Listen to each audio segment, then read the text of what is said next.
আসসালামু আলাইকুম সম্মানিত ভিউয়ার্স, আজকে আপনাদের সামনে একটি গুরুত্বপূর্ণ টপিকস নিয়ে এসেছি। যাদের বাসায় স্প্লিট টাইপ এসি রয়েছে, আমাদের তার রক্ষণাবেক্ষণ এবং কিছু ক্লিনিং প্রক্রিয়া অবশ্যই জানা থাকা উচিত। অন্যথায় ঘটতে পারে অনাকাঙ্ক্ষিত বিরাট দুর্ঘটনা। সাধারণত গরমকালে এসি ব্যবহার হয়, শীতকালে ৫-৬ মাস এসি অফ থাকে। তখন এসির রিমোটের ব্যাটারিগুলো অবশ্যই খুলে রাখবো, অন্যথায় ব্যাটারি গলে গিয়ে এর এসির রিমোট নষ্ট করে দিতে পারে।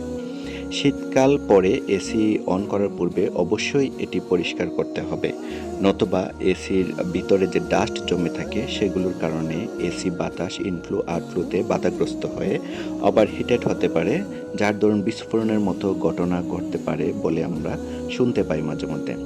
পাশাপাশি এসিতে গ্যাস ব্যবহার হয়, সেই গ্যাস সিলিন্ডার অথবা অন্য কোনো পাইপে যদি লিকেজ থাকে, সেখানে আগুনের কোনো অস্তিত্ব পাওয়া যায়, তাহলেও বিস্ফোরণের ঘটনা ঘটতে পারে।